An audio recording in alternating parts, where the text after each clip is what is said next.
Hey there, everybody. Yeah. What's up? Welcome to the Cover Band Central official podcast for Tuesday, April 2nd. It is episode number 212, 2024. I'm Steve Witchell in New Orleans. Hey, Tony B coming to you from New Jersey, 212.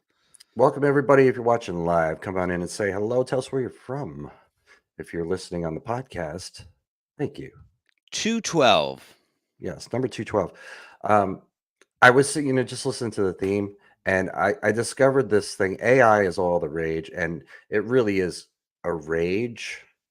I really should have made that the topic. Maybe we'll talk about it more in depth next week. But I found We this can have thing dynamic topics, Steve. We could talk about anything we because, want. but I found this thing, and it's like no surprise that I found it, but I just didn't know of its specific existence. And it's a site called Suno, Suno, and you can make AI songs.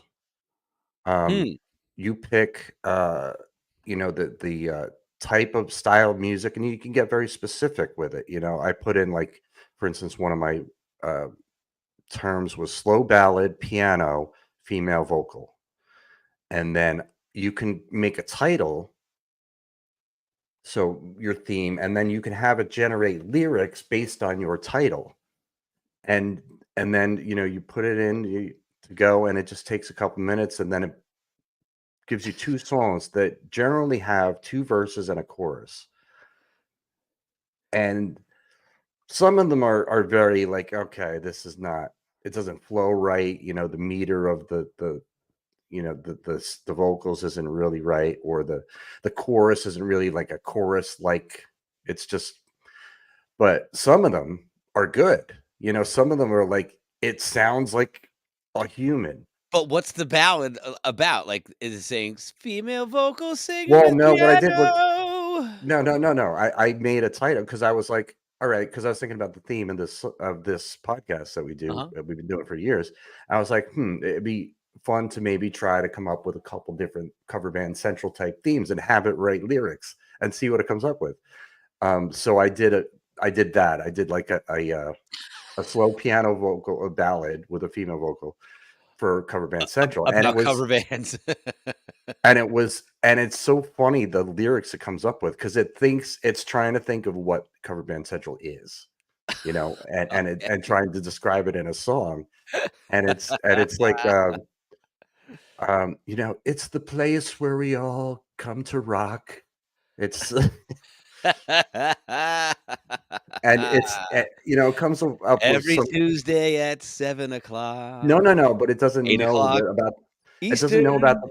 it doesn't know about the podcast. I didn't say it's for a podcast theme. I just Oh, said, I just put it in as a title, Cover Band Central, and I put that in the lyrics field I to wonder if it like. researches that after you input it in the field. Like, does an internet Google search quick to see what Cover Band Central is, and then uses that information to craft the song. You would think that's what it does, but I what I got from it, from the lyrics I saw, was that it just took what it knows a cover band to be, and then using the word central, like how would it define what that means? So some Central, what kind does of central meeting mean? place, like central hub of activity. But a hub, like a meeting place where bands all go to rock, basically. That was kind of the theme of the lyrics, and I did it a couple times just to see what it would come up with. So, all right. So, I mean, there's people that are really pissed about all this stuff, AI, but Mm. I still find it interesting as it's technology, and it's progress in technology, it's evolution, which has happened throughout history. So now there's another place, at least one place, but one that I found out about, called weights.gg. And there you can go and get like different modules of AI uh, generated singers, like something like their voice. And there's thousands of them, tens of thousands of them. So you go in there and say, like Tom Jones. Say you want somebody that's going to sing it like Tom Jones, and you go and you download that. So then you can take this thing that you made in Suno and bring it over to this, and have it Have Tom now Jones sing on it. have it sound like Tom Jones sing it. So what I did was Tori Amos is one of my favorite artists, piano, female, vocal, ballad. So I took the Cover Band Central thing and I brought it over there and had it like sing it like Tori Amos. And you wouldn't listen to it and be like, that's Tori Amos. You might listen to it and think, that sounds kind of like Tori Amos. Like if you Mm, didn't know it was AI generated, if you didn't know anything, you would right. just listen to it. You'd hear like, all right, that kind of sounds like a style of Tori Amos, but that doesn't, you would never 100 times out of 100 mistake that for Tori Amos. Like there's a very, very big difference. But I find it fascinating, the whole thing, to the whole AI thing. It's the way of But the a lot future, brother. It's here. It's happening, It's here to it stay. is here, and especially this year, you can already see the exponential growth with this, but people in, art, entertainment are up in arms, man. I mean, that was the big reason for the whole writer strike thing last year. That was at least a part Mhm. of it, negotiations about that, because ChatGPT blowing up, everybody's using it, and it works great. ChatGPT works great. You still have to edit things from it.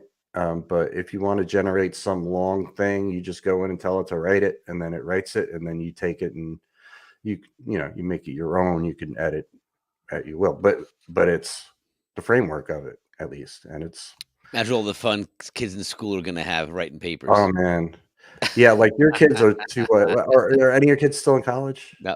Chase is getting his master's, but he's done in May. Because you got to figure that that's a big issue in college, in I'm high sure they school. have workarounds and ways to identify whether or not it's if you legitimately I've wrote the heard paper or that. not, you know? I've heard that to be true, but I don't know how. How would you do that? You use AI to identify Right, right. to scan the paper and do a comparison online and see if you can find some other, AI generated, document with similarities in it. I would assume, it's not like the old days where, if you were a kid, and you had to write a report, you could go to like your grandparents' house and get some old Encyclopedia Britannica that like Right. nobody has, and you could, copy something out of it. Um, and it would be plagiarism because no one would be able to compare it to anything, right? There was no internet, you know, and Right. depending on how old or what type of encyclopedia had, it may not be a popular one where no one's going to have access to it. Yeah, No and longer when the I case, Steve. No longer the case. no, Everyone has and when access I to it. mean, we kinda did something similar anyway when we were kids, at least I did, sometimes anyway. If you had a book report or something, you would just go to the encyclopedia and you would just copy what it said in the encyclopedia, and that's your book report. That's it. Right? Unless it was the same encyclopedias that you had in the classroom. Then they'd be like, "Oh, let's go to page Right. 57 and see if Steve copied this." Right, right. But nobody would the teachers wouldn't go that far. It's like, "All No, right, I guess did he not. did he write something that made sense? Can I is it legible? Okay, there you go. B minus, whatever." Yes. Until you're like the multifaceted algorithms of the symmetrical similarities of the polarity, and then they're like, this is kind of just advanced for a fourth grader. Steve, did you write this paper? I most Yeah, certainly, indeed, I did. I did. How dare you question How dare you my question me? I my prophetically ability. perused many sorts of volumes and volumes of information to assemble this fine document for you today. Right. So but it's it really is a seismic shift in the industry, in business, in especially art, where things are being really, really radically changed. Yeah, well, I mean, like I said, it's here to stay. It's definitely exponentially growing in intelligence as well, right? And it learns, it adapts, right, as you go. Right. I have a buddy of mine in real estate, and he's a broker, and he would take his phone. He would just say, you know, he brings up his AI. He's got an AI program, an app that he actually wrote, like designed, right, to help him with his business. And he just goes in, and he says, right into his phone, he'll say, two-bedroom apartment located in this thing, has a rooftop pool, has laundry, close walking distance to the train, and it's two-bedroom, and it goes for this amount of money. And then within 5 seconds, he gets a thing on his phone that's the entire listing with all the information in it, all printed out with a picture, and it's it you know, in literally 15 seconds, he just Yeah. created, an ad for Crazy. a property just by talking into his phone. And then when Yeah. people call him to search for properties, it's all AI, and it'll say, what are you interested? What location you looking at? How much you looking to spend? What's your preferences as far as, do you need to be close to a train? Do you want to be close to transit? Do you not want to be close to transit? And then Right. based on your responses, the AI like narrows down all of the choices and then brings you to, hey, here's the 15 properties that would best fit you. But he did say that he came up with an anomaly where it was taking them to other properties that weren't in his portfolio. Like, it somehow Oh, became okay. smart enough where it looked in his portfolio and was like, "Oh, we don't have anything, but I see this other person has these, so let." Right. So he has to figure out why it jumped the tracks, but just goes to show you that the AI is making its own decisions. It's taken over. The machines are taking over. Correct. I was joking with my buddy They have last assumed week about this, control. about music, like really the impact on music, because the biggest like seismic shift recent in history in music was the whole Napster thing, when all of a sudden you could download a file, which was now 20 years ago, 25 years ago. It was Mhm. around that time. It was like the early 2000s, where Napster and then LimeWire, and all of a sudden, Yep, all I the mean, sharing it websites. upended the music industry. It Mhm. changed the game entirely from now on. Um, so this feels like that. So, I mean, I know people are pissed, and people are, because you can write a freaking song, man. I mean, I spent a little time playing with it, and there was nothing that was perfect. Like, that's 100%. That's the song. That's the vocal track. Those are the lyrics. But it really just gives you the framework of it. Now you can like substitute words here and there. You can add a verse. You can add a bridge, or whatever. You can extend a chorus. You can change it. So it really helps. It's a tool for sure. Um, Hey, listen, some people are gonna leverage it, right, and utilize it for the advantages that they can give them, and other people are gonna abuse it, right, and use it for, like you said, to right, make songs when they have no musical talent, right, right, and would have yeah, no other ability to create music. But hey, maybe that's a benefit too, where someone wishes they were a musician, they can hear it in their head, but they just have no ability or talent to execute it, or get it out, right. But you right? So still maybe have they to can. know certain things. You have to know how songs are structured. You have to know what words to to say what you want to say. Yeah, but Um, eventually it'll probably get smart enough where it'll do that on its own, and it'll create its own stanzas, and it'll have its own flow, and it'll write in a certain, you know, uh, cadence. You know what I mean? yeah, Verses from verse to chorus to bridge, and you'll be able to modify it, and you'll just drop and drag. Eventually, they'll make it. They got to make it easy, right? Otherwise, it becomes too yeah, involved, and yeah. they It's won't do it. exponentially gonna. It'll be like, good morning, Steve. Your coffee is ready. We've written that song for you about the heartbreak you just dealt with last night. Would No, you Steve, like me to play it? no, it wouldn't even ask you. It would just say, "Waking up sad today, Steve, fresh coffee." I like that. You'd be like, "Excellent, yes, thank you." Right. I now feel totally inspired to write more music, be depressed. It's gonna talk to you. It's gonna have conversation. I mean, it already does, but you Yeah. can't have an ongoing conversation with the echo. It eventually a bit, it No, just until you're shuts like, "I need down. my coffee," and it's like, Steve, your coffee's not good for you, so we could change your diet now to be Yeah. you could have Yeah, yeah. gluten-free tea Yeah. with The no drone milk just in it." dropped it. You're The like, drone "I don't just want that, dropped it I'm off. having coffee," and it's like, the coffee maker's been disconnected, Steve. It's been disabled, you're not able to use it. We have assumed control, you will now be eating healthy and drinking what we tell you. Dude, I mean, we joke, but holy cow, that's in our lifetime. And I was joking with my friend about music, about like I could see them creating an AI character and then writing AI songs for this character and having it be a star, Yeah. like giving it a star's name and just creating this whole fictitious artist, Persona of a fake artist, AI and generated have artist. people be fans of it and then go see it live where there's screens, and it's all over like the sphere or something. And there's screens everywhere, and it's interacting with you, and it's like, and it's got songs, and I mean, that could happen. And you can download it for your kid's birthday party and project it on a screen. They could be anywhere, omnipresent, Oh multiple yeah, it would be gigs in a it big, a multiple huge times. Yeah, yeah. cash cow. You could sell so many things from it. You could because I'm reading the fine print and Suno and stuff, and whatever you create, you need the paid plan, but the paid plan is super cheap. It's like $8 a month, maybe or something. Okay. Um, but anything that you create in it is yours. You wrote the song. You Hmm. own the publish or the copyrights for it. Yeah. So and I think people will use it more for the instrumental stuff, not necessarily just to write a song with vocals, because you can just do it instrumental, and that's helpful for a lot of people in a lot of circumstances that are in media that need a theme song for something, need an intro, whatever.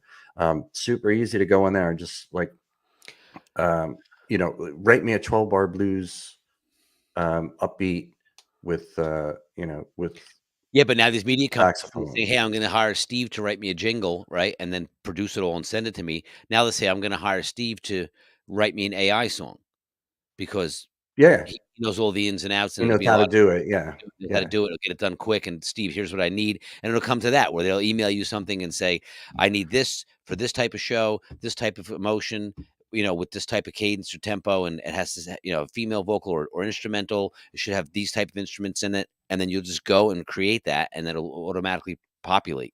Then you could just fine tune it and send it off. And then you're done. yeah. Wow. I mean, Right, and I if mean, if you had multiple computers, think about this, if you had multiple computers running at the same time, let's say you had 10 of them, you could be doing 10 different songs at the same time. You could be right. working on writing 10 songs.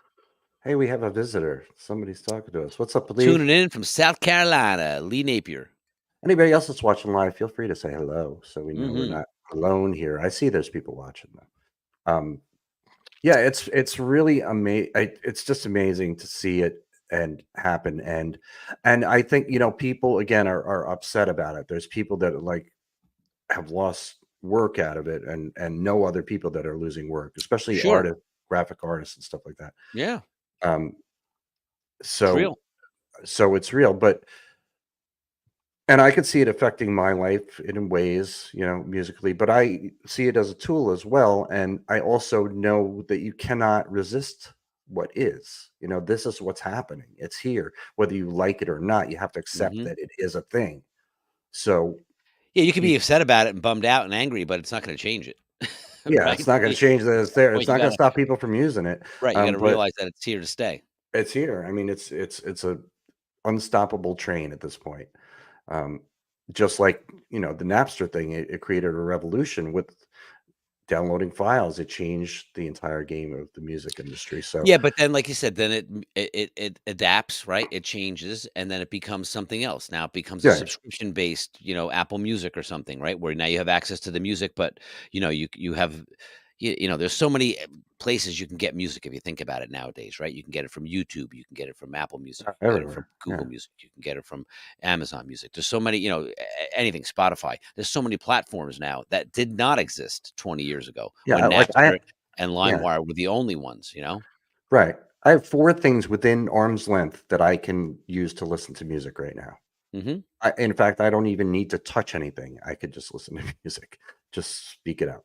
Yep. Um, Yeah, but yeah, it will create jobs. So I mean, I think it's important to stay on top of technology and understand it and learn how to use it and know what it is and know what it does and see what other people are doing and see how it's affecting the entire industry. Just stay on top of it without getting so bummed about it. Because yeah, I mean, in some ways it sucks, but in some ways it is just the natural evolution of stuff. And in 5 years, there'll be some other new technology that's gonna come out, Yeah. you know, that some So people are gonna be psyched about and other people are gonna be bummed about. right. But this will lead us well into the topic. Um, Hmm. I think I'm gonna segue it anyway. Um, yeah, I went to see Geoff Tate last weekend at House of Blues in New Orleans, and he's the lead singer from Queensryche. H And how I've was seen it, him. Steve? I've seen him before here in New Orleans at a place called Tipitina's, and that was when Brian Tishy was playing drums, Rudy Sarzo was playing bass, and they did Operation Mindcrime. That was like 8 or 9 years ago. And I haven't seen a show like this in a long time, in a club show. Like, it's just not something I get to go out and do. But I went there, and I haven't been 14 years in New Orleans. I haven't been to House of Blues once. This is my Oh, first time there, and it's a couple blocks away. You're killing me. It's a couple blocks away from where I work, so it's a shame that I've never actually gone there. But it's a decent sized club. It's but now not, you've been there, Steve, so you can't say you've never been yeah. there. It's not huge, but it's cool. It's a nice, like, there's a little outdoor area where there's another, like, local band playing covers, and big, people go out and smoke and sit down and whatever. And bars out there too. So I went with my brother. He came from Florida, and I love the music. I love Queensryche, and Mm. I had a pretty good idea of his set list because I went and checked online. But I was psyched, and it was packed. It was, I guess, how many people in there? I'm trying to think of a room to compare it to that you would know. Maybe like Birch Hill, Okay. what Birch Hill was. Mhm. Maybe a little smaller. I think a little smaller, but it did have, a balcony and stuff. Um, but we got a good spot right behind the board, the soundboard, and standing room. Just no seating, Sure. and had a nice clear shot of the stage. So the band came out. There were, like, Empire's the first song. They come out on fire, and Who's in you his know, band? I was I can't tell you off the top of my head the names of the people in the band. They were all fantastic though. But and younger, like 30 something guys, like, Berkeley, some Berkeley guys, and all, top notch players. But they came out, and I'm into the show. I'm into the music. I'm singing along. We're excited. We're drinking, whatever. And then it wasn't like till like 3 or 4 songs in when I'm looking on stage. I'm like, there's no amps on stage. Right?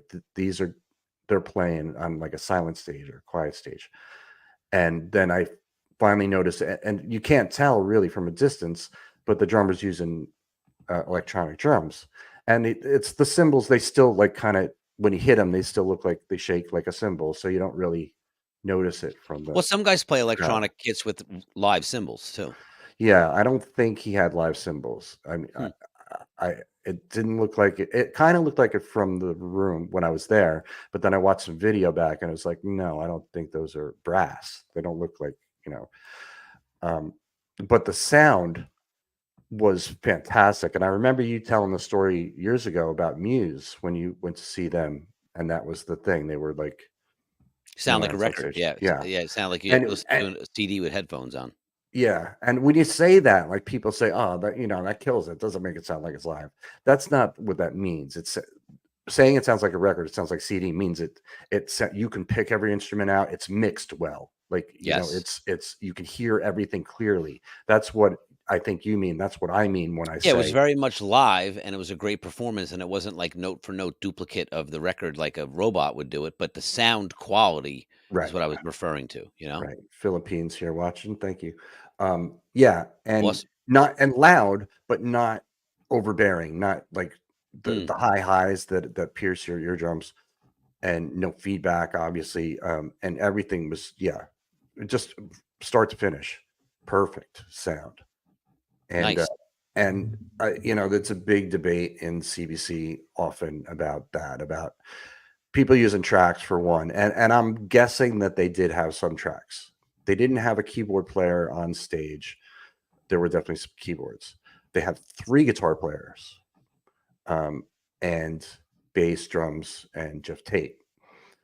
And then at one point they had 4 guitar players. A couple of the final songs of the night. Um, but anyway, it's technology. It's the advancement in technology has allowed bands to do this now, where they can go out and play a show and have it sound better than it would, like, in a normal club show, an arena show. And there's the purists out there that are like, no, no, that's not the way you do it. But it's just a natural evolution of technology. It's the way things have worked in the past, and the way things will continue to work. So I love it. And I've played with in-ears before. We've talked about in-ears before, and I love playing with in-ears. So, if you're in a band and you can, why would you not do this? There's so much less equipment to haul around, which saves you money on gas and labor. You can get a better sound. There's no downside for Yeah, me. providing everyone can go direct DI, right? Ampless. Right. And the only other flip side to that is drums, right? If you don't have electronic drums, you have to mic everything, Right. right, to get it all through the PA, which is not a big deal. That's what we got. That's what I do with my band. I mean, we're all switching to in-ears. I've been playing with in-ears for years. I've been a big proponent of in-ears. Yeah. It's just great. You can hear everything clear. The biggest thing with in-ears is you have to get the right mix. You have to get, like sometimes we do a gig and the sound guy will be using like a Presonus rig, right? And you'll log on to the Presonus Wi-Fi, and then on your cell phone, you get a mixing board. And I can adjust more bass, more keyboard, less of this, more of that. I can't change the effects on it, but I can adjust the volume of the mix. So I don't have to keep saying like, hey, can you turn that up? Can you turn that down? Wow, that patch got really loud. You have to lower that guy, It's just you Right. have it on a stand and you just reach over and you adjust as you go and you fine tune your own mix. Yeah. Now, if you don't have that type of system, which is like my current band does not have that, then you're running everything into the board, and then everyone's getting a monitor output, right? And then you can adjust it accordingly from there. Right. Yeah. I've toyed with that too, and it's perfect. It's like, to me, it's like when I practice bass, when I learn songs, and I've been doing this for a long, long time, I put on headphones and I plug into a mixer and I plug my bass in and I plug in the audio source and I learn the song that way. So I have a nice mix. It sounds good. I want the song to sound good in my headphones while I'm playing it and sound like it would sound when I'm playing in with a full band. So this is that to me. When you're live, it's the same exact thing. It's like I got headphones, but it's earbuds, and I get a mix that sounds just perfect where I can hear everything the way I want to hear it. And it's like I'm sitting in my bedroom practicing. It's Yeah, the same. and the biggest advantage too is that like when you for vocals, when you sing, if you and I are both singing and there's another guy singing, when we're singing, our voice is right here. It's right in your face. Like when you hit a note, you can hear it crystal clear. It's not Hmm. like it's coming through a monitor, there's a bunch of stage noise and there's some bleed and you can kind of hear it. It's crystal clear, like right in your ear. Right. So if we're not in harmony or we're not singing right or you're singing something wrong or you can pick it out and hear it immediately. There's no masking it. I mean, through the PA it may be masked, but from your situation, from where you're sitting and monitoring it and listening through the in-ears, it's definitely a different experience than playing, open air without in-ears because it's more isolated, I would say. Like, once you put them on, you're kind of in your own little mix, right? You don't have that ambient noise as much as you had. Um, sometimes we put a mic out for crowd noise, just a mic out front Hmm. facing away from us, just so you can hear the audience. So it gives you a little bit more of a vibe, but it also allows you to play and sing more effectively, in my opinion, more Oh efficient yeah, no because doubt about it. you're not bashing because you can't hear the drums. You hit you play the kick drum and hits you right in the chest. So you're Hmm. sound checking, you're not like killing, you're not stomping on the bass drum. You're playing it like at a very controlled, normal volume that you would normally play it at, and you're letting the system do the amplification, and then you can adjust your ears as louder as you want it. Yeah. I could Yeah. fine tune it, put more bottom on it, so you can get the mix to sound like incredible. And if the drums sound like big and fat, to where you're just hitting them and they're big and they're gated, but they sound huge and fat, you're not going to be hitting them at full intensity. You'll be able to hold back a little bit and let the system and the PA do the amplification instead of you trying to beat the crap out of them. Right. Um, and then as the music gets more intense, the intensity builds up and everyone gets louder. And all of a sudden, like by the third song, the bar owner's saying, "Hey, you guys got way too loud. You got to turn down." Right. Right? Yeah. Just from the adrenaline. It solves a lot of problems with the stage volume. Stage volume is an issue a lot, especially if you're playing a Oh, club. feedback from monitors, especially. Feedback from monitors is another thing, but stage volume Yeah. is always an issue because you don't necessarily control it. Well, a lot of bands don't, like the guitar player will be too loud or whatever. So this eliminates that Listen, problem. perfect example. Jim will play his keyboard and he likes his keyboard monitor blazing loud, because Hmm. a little hard of hearing from all the years of playing, right? So he'll Sure. have his monitor to his left because it has to face away from me. If he's on my right, he's got to have his monitor on his left. If he's on my left, it has to be on his right. Like he cannot have his monitor facing me beyond him because his monitor is so loud Right. that without even having the PA on, his keyboard is the loudest thing in the room.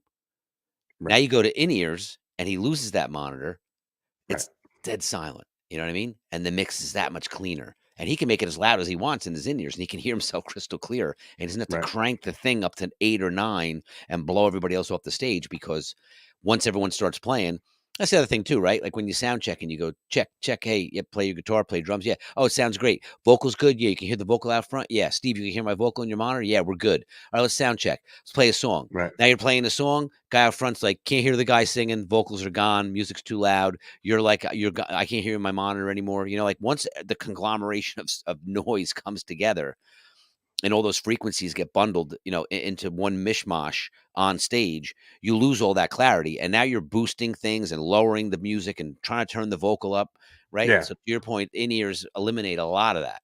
A lot of that. Facebook user says at my venue live at Harlow's, it becomes a nightmare when folks turn up to the point where they no longer need the PA. Drummers need to learn to also play to the room, please. Oh, Yeah, that's he the couldn't thing. be It's more like, he could be more true though, for drummers especially. yeah, 'Cause they're the yeah, biggest that's culprits. If you can't control your dynamics and you're just bashing, you don't realize how loud that snare drum is. And if it's mic'd, it's gonna be like excruciatingly loud, right? yeah, Because you play hard, you could typically play a whole kit unmiked and it would still project loud enough to keep up with the band. right, You know, to a point. You just need a mic on the kick drum. But a snare drum, you know, I would challenge anyone. I could say I could have my snare unmiked, and if I start hitting it as hard as I can, it will be the loudest thing in the room, no matter how right. much you turn up. It will cut, Yeah, you know?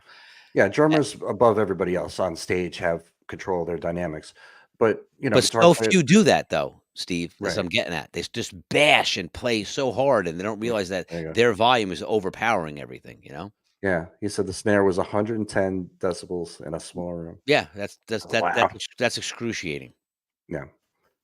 Yeah, so it does, like, using the in-ears, it eliminates all this, and using E-drums, it changes that, and it's an issue often, especially in clubs where the sound man is having trouble mixing the room because of the stage volume, and, you know, Yeah. people I mean, dude, people with 110 decibels is extremely, extremely, extremely loud, yeah, and you know? sometimes that affects the crowd too. If it's too loud, people leave, or if they can't talk, they Yeah, leave. So exactly. you can really, really control the volume of a room if you have a silent stage and everybody's using in-ears and it can be mixed well. So it really is going to be the way to go. It's all positives. There's no Now listen, it's negative an to investment, that. right? You have to buy the in-ears, and they're not cheap, right? You're gonna Yeah, spend you probably have 3 to or have good 400 quality bucks. You equipment, gotta just like you would have good quality equipment that you're yeah, using on stage. You're buying your Marshall amps, your Fender amps, and mhm, your good quality gear.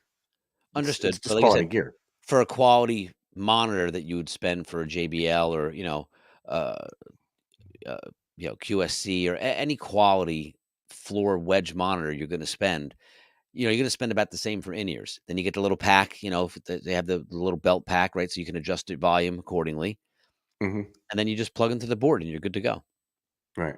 I didn't mean there's circumstances, and there always will be, where it's not appropriate to use in-ears. It's appropriate to use live gear.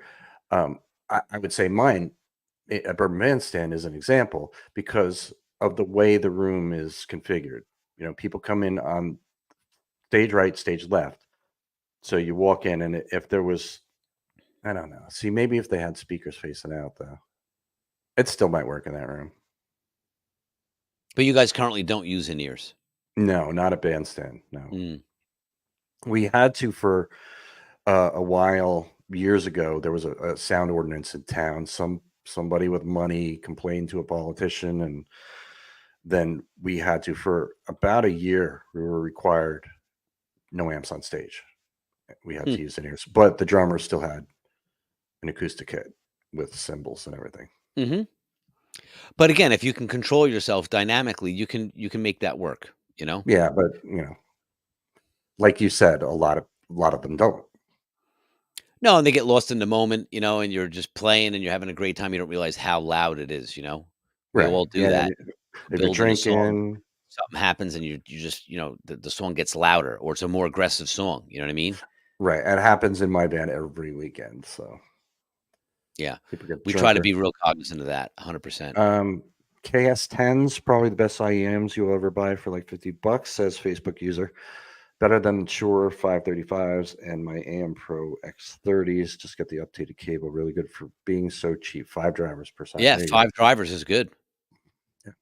Yeah. Yeah. I have good ones that I bought years ago, and they still, I don't use them now for in-ears, but I'll Yeah, use them mine are for like 10 earbuds. years old, the ones I'm wearing right now, and I use them to gig, and Yeah. they're 3 driver or 4 driver, I forget, and they're plenty. I So, mean, they're good, you know?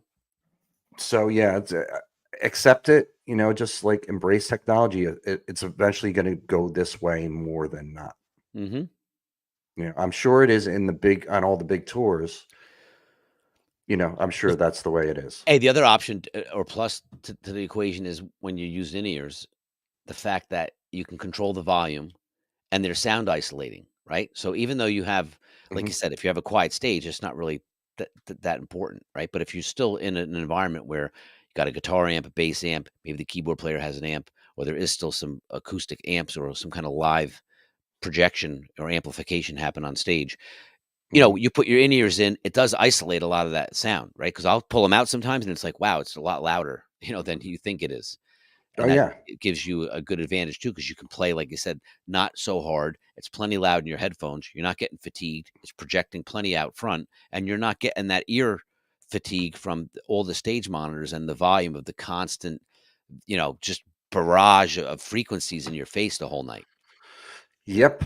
I wear So earplugs, sometimes, and that, helps tremendously, but mm. there's a it's night and day between earplugs and having in-ears where you can hear everything. Well, it's a Everything's different vibe mixed. when you play with It's good. earplugs too, right? Because you can't hear certain things. It's muffled, right? Your I vocals feel way like I hear louder. better. No, I feel like I Yeah. hear better with earplugs because it just really cuts out those high highs, and Mm. I can hear everything, and I can hear my vocals better, obviously, because you hear yourself in your Well, head. the thing you were saying about live is like I always bring earplugs when I go to see live bands, right? Because just for that reason, it sounds so much better, right? Because the high end is always so crispy and it's just too much.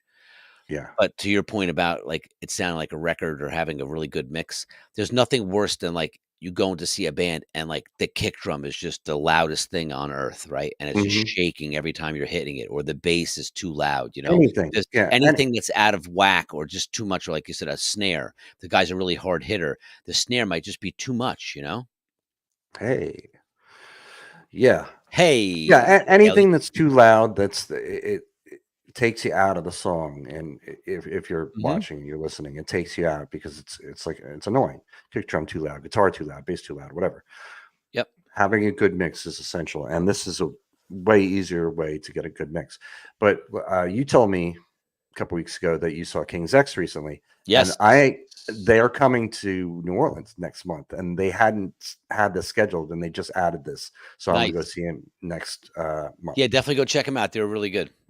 Yeah, one of my favorite bands, and I guarantee you could tell me if I'm right or wrong, but I guarantee that they're using amps on stage and they're Oh yeah, using they're full. Yeah, live full drums. full amplification live drums. Yeah. And the last, or not, maybe not the last time, but one of the last times I saw King's X was in Jersey at Starland Ballroom, and they were freaking loud. They were too loud.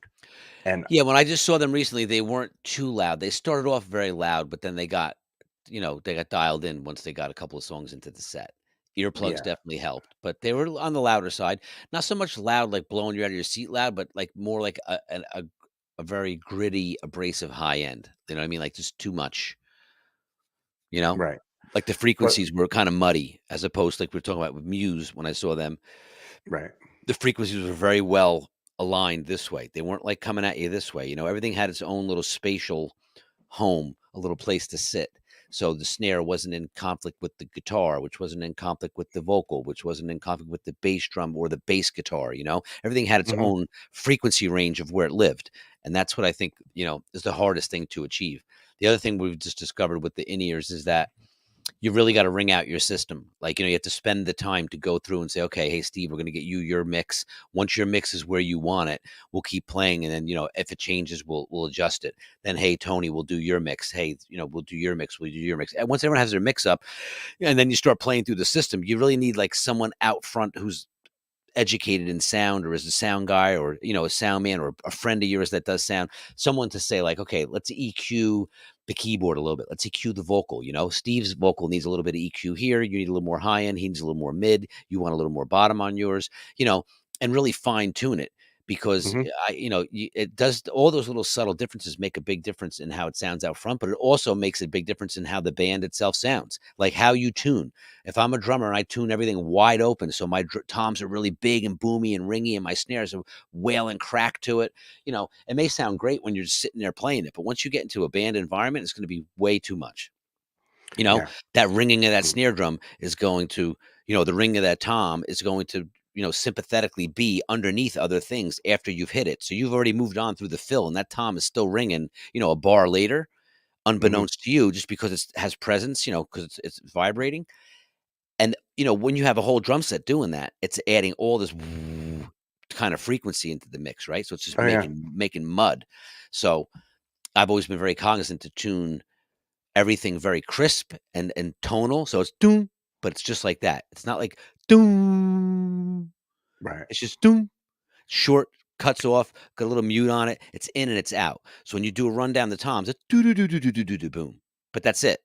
It's not stepping on anybody else. Right. So I think Yeah, just it's that in important itself is a big thing to do for drummers. Yeah, Tune to sure. the room as well. Tune to the room. Tune to the room. Yeah.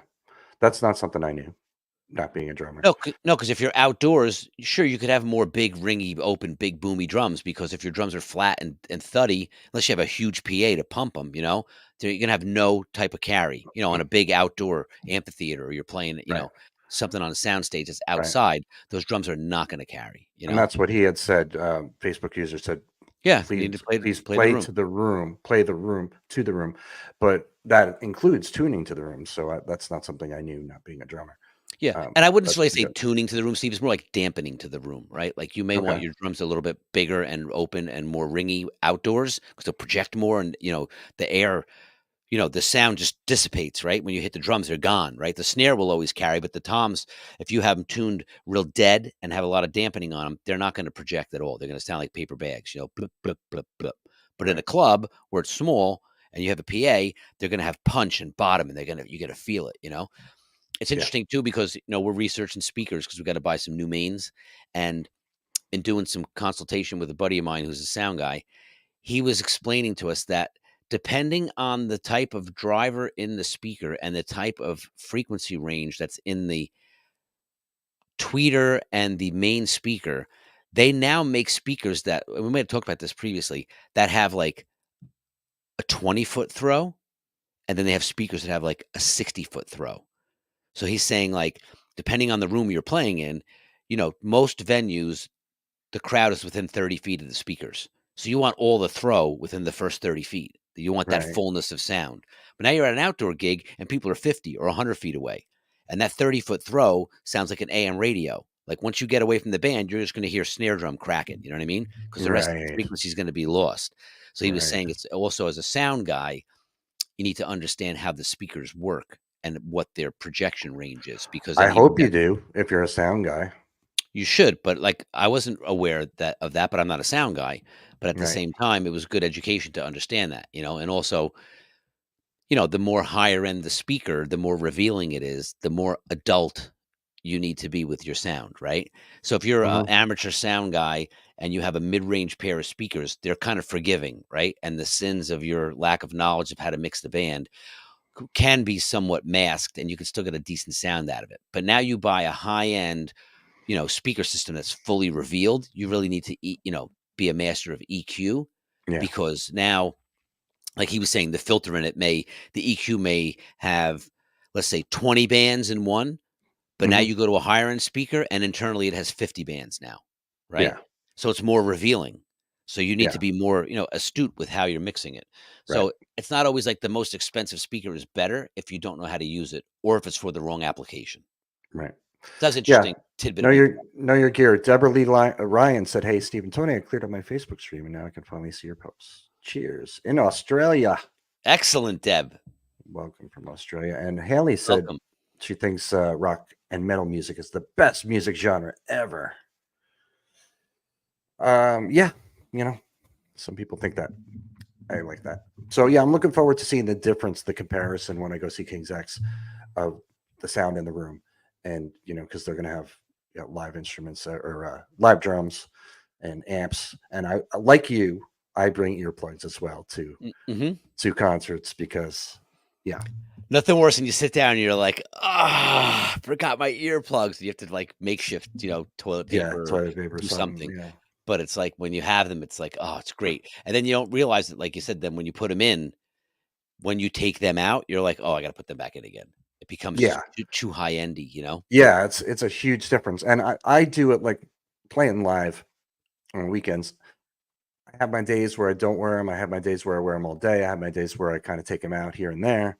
So, I always have them in my pocket and I always have extra in my bag. I have extra of everything. Extra, hear all about it. Yes. So I didn't talk about it at the top, but I do want to mention I've been working with these guys at MySet, which is a request app. You can take tips. If you take requests at your gigs or if you take tips or both, you should be using this thing. It's an app on your phone. People scan a QR code. They see your song list that you put in there. So anything that gets requested there is going to be a song you already know, most likely.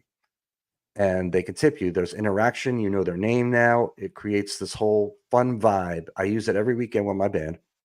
So I put the link in the description here of this video. So if you want to check it out, if you're in a band or you play live and you can take tips or take requests, you got to be using this. Speaking of advancing technologies, as that's kind of the theme today, this is the way of the future. It's the best thing to do to supplement the income you're already making. You can actually even make more this way.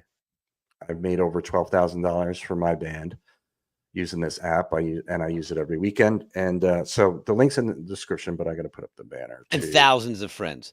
Bobby, Jesse's girl, going out to you, Bobby. Thank you, Bobby. Yeah. MySetMusic.com. Use the referral code CBC. So you'll get when you join, they'll set you up with a free banner and cards that you can put on tables with your QR code, with your logo. You send them your logo and they make it for you and they send it to you in a matter of days. And they'll also talk to you on the phone. They'll do a call with you. They'll teach you how to set everything up. They'll put in your songs for you. If you have it, just in a spreadsheet or whatever, and you don't want to put them all in, send it to this company and they do it for you. And by the way, this costs nothing for anybody. There's no annual fee. You get 100% of your tips. Free. You gotta be using this. It's the way to go. And I see so much resistance, Tony, in this of change. And it's really the same as the whole technology thing with amps versus in-ears and with writing songs and AI and all this stuff. It's a technology change that is going to help improve your whole thing, whatever it is you do. You're going to make more money and it's more fun. People in the crowd enjoy it. Now they're part of the show. Now they feel like they've contributed. People want to tip you. And a lot of times people don't have a lot of cash and you just need to give them a way to do it, an easy way to do it. And people are using Venmo, which is good, but this is better because it includes your songs and you're capturing emails. So now you can put them on your email list and interact with these people and they want to hear from you. These are the people you want to reach. So sign up for this. If you can take tips or requests, sign up for mysetmusic.com. Again, the link is in the description, but use the referral code CBC so you get all those perks that I told you about. The free banner, the free cards, the phone call, the putting in the songs for you. And I also have a private group for everybody. Free. That is also free. I have a private group that I made for everybody to help support you, to answer your questions, to motivate you. And there's a bunch of people in that group already. I only started a couple weeks ago. So excellent. You can email me if you have questions, steve@coverbandcentral.com, and I can hook you up with all the stuff if you missed all that. And I got to talk about the book too, because people still like it, and I think it's great. And we talked about it a couple weeks ago. Get them to the show.com. It's about how to build your audience online, how to get them engaged, and how to get them to come see you play. So you're building your audience. If you're still playing live music is still going to be around all the time. even if it's 100%, in ears. 100%. People still want the live music experience, and they always Even if will. it's a fictional AI character on a movie screen You playing never made up know, music, man. people are still gonna dig it.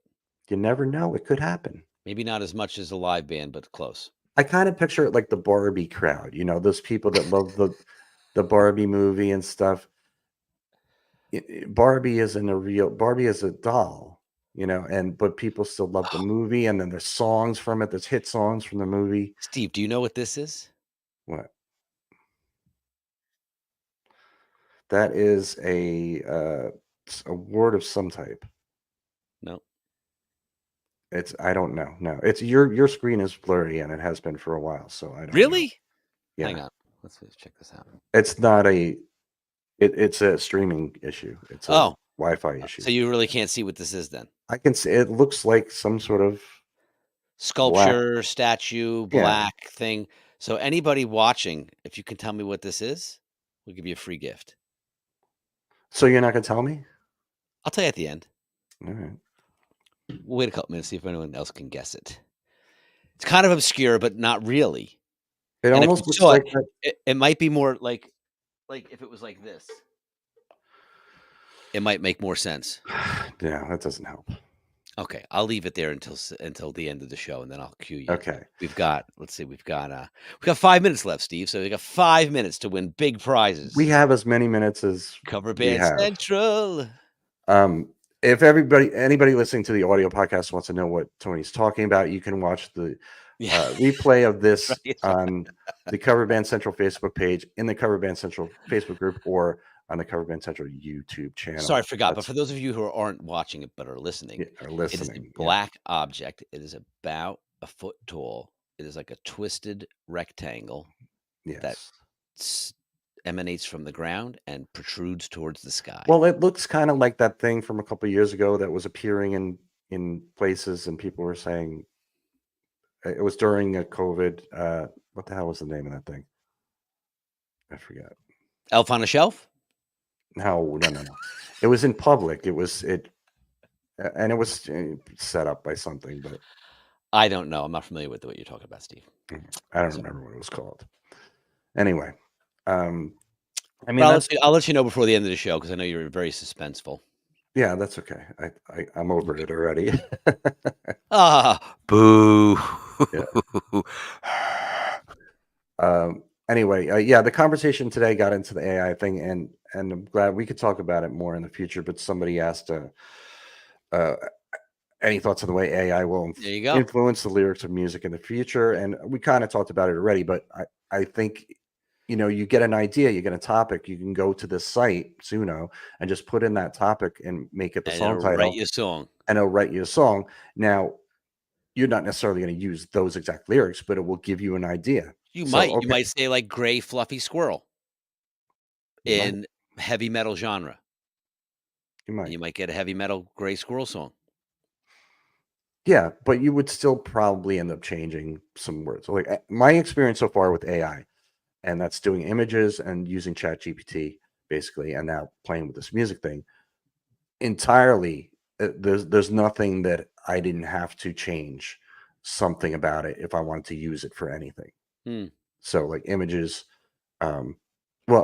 images maybe not as much, but definitely text. Anything in ChatGPT, if I put in there and I want something, it spits out something that's an idea, but I always have to end up changing it, whatever it is. So it's not yet anyway the be all end all. It's not fully evolved yet, but I'm sure at one point it will be.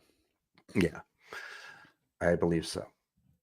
But you still can't replace human ingenuity and creativity. And human love and passion.